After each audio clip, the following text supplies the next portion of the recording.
Please don't hate me. Please don't hate me. Please don't hate me. Please don't hate me. Oh. Please remember to support Mission for Tuition by hitting that like button, hitting that subscribe button, and turning on notifications. Hi, welcome to another episode of Hyper Roll TFT. I wanted to show you another build that I use sometimes, which have some things in common with the first build I showed with Warwick. Notice in this game, I picked up a Vladimir right off the bat with a tier. Then I was immediately given a Morgana, which gave me the Nightbringer buff, and started me thinking about putting a Coven together. I silver up my Vladimir, and very quickly, I have the Shadow Rod I need to create the Archdemon Staff of Immortality, which is the exact item I want to get on Vladimir.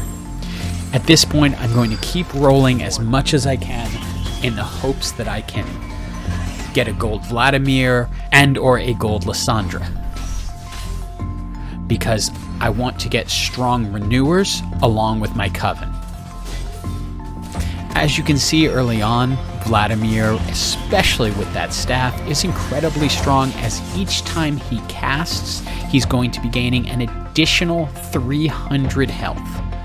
And essentially re-heal it. As you can see, he just keeps going back to full.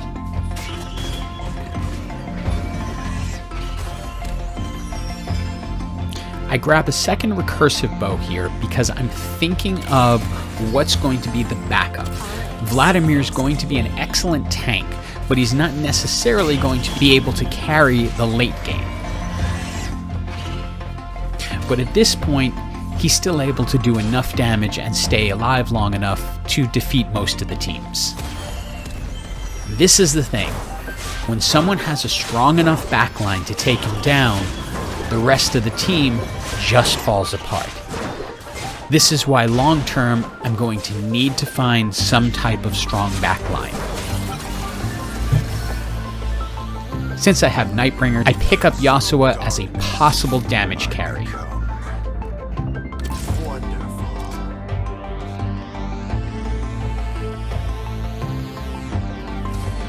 Here, luck comes into play because I got a spatula off the NPCs, and I'm then offered another spatula so I can quickly add an extra player onto the board. Continuing to roll so I can try and gold up that Lysandra.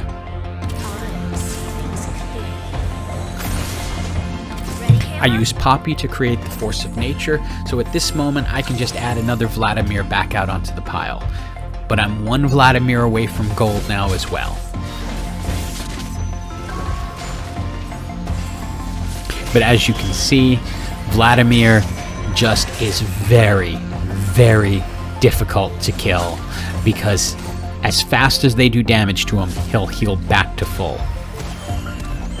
Again, little bit of luck. I'm able to silver up my Morgana and have a silver Soraka waiting on the side, so I will have 3 renewers. That will leave me looking for a 4th renewer, which at this point the most likely one will be Ivern. I grab another recursive bow so that I can possibly start getting some good damage items on Yasuo. Nearly make a mistake and go for Rage Blade there on Yasuo, but what I want to do is put the Archangel Staff on Vladimir to make his attacks even stronger, meaning he'll heal more, meaning he'll become harder to kill.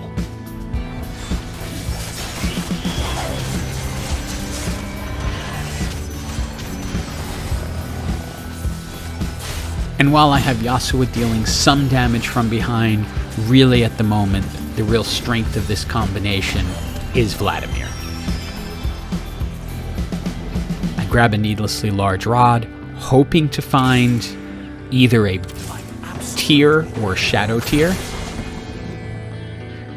And at this point, I've now picked up a LeBlanc who can serve as the 3rd member of the Coven.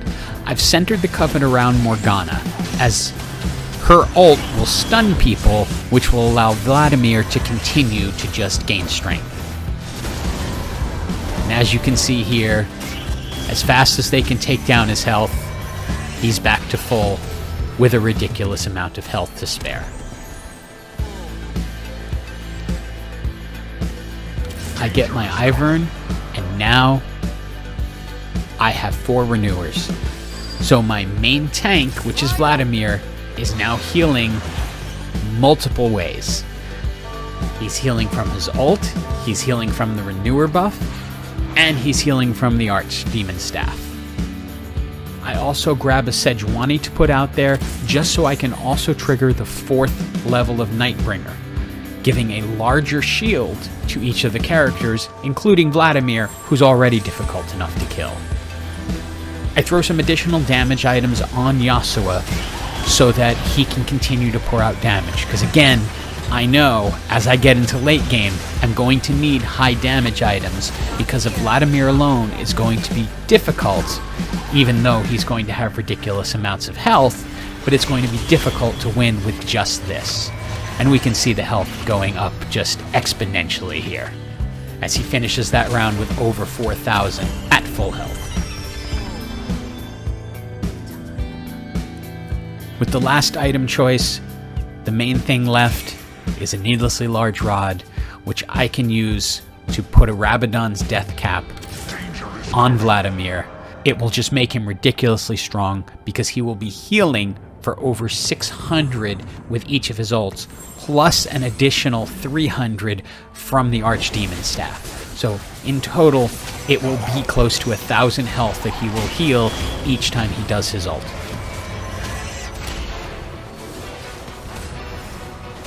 The effects are pretty obvious here, as Vladimir is not only just making it impossible to be taken down, but he's consistently been leading the damage charts.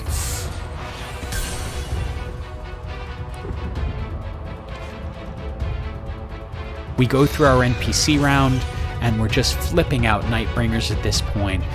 Better to have a Darius than a Sejuani. And here's the moment where I decide to change everything. While Yasuo is a Nightbringer, I wasn't seeing more of them, and ultimately, Aphelios is much stronger. So I take the damage items off of Yasuo and throw them onto Aphelios, with the hopes that I can get another Aphelios soon and silver him up. But I'm now looking for him to be my top damage bringer, while Vladimir remains my vampire tank. And this was the team that beat me before, but with my additional damage now, and Vladimir able to hold longer, we're able to overcome it. At my first opportunity, I silver up my Aphelios so that he can start pouring out a lot more damage. So with our 4 renewers, our 3 covens, and 5 Nightbringers at the moment, things are looking pretty good with one small hole.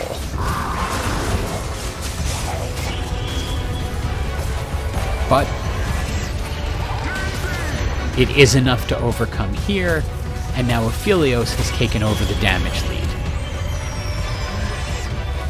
We grab a random Nightbringer to bring us up to 6 Nightbringers so that we get the additional buff here, and lock for the Ivern so that we can get a silver Ivern.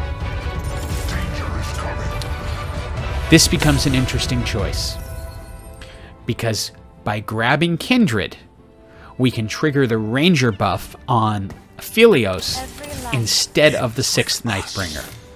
So we're going to try that out and see how it works. Kindred also has the ability to keep units around it immune during Kindred's ult.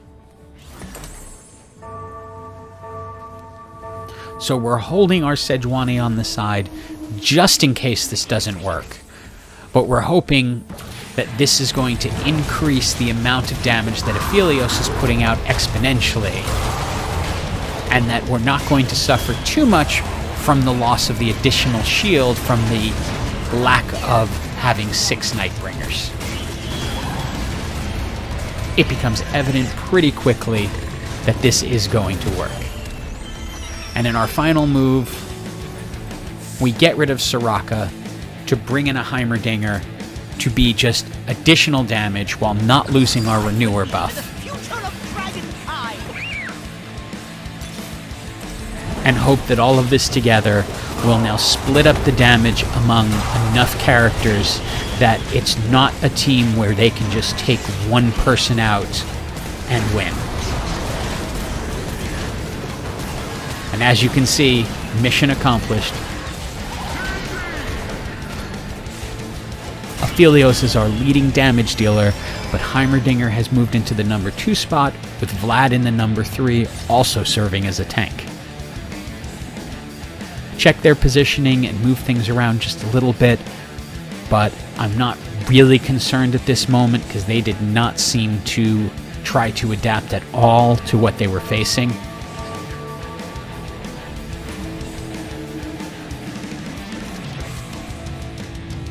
And with Vlad continuing to just be a ridiculous, unkillable frontliner.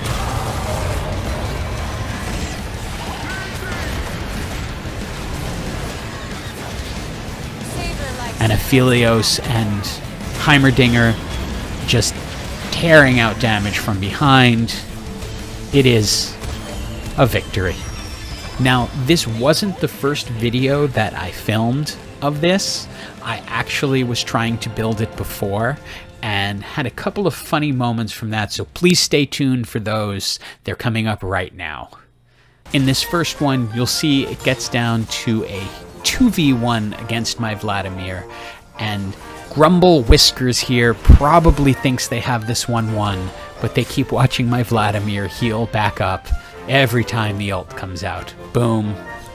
And I end at full health, and Grumble Whiskers hates me.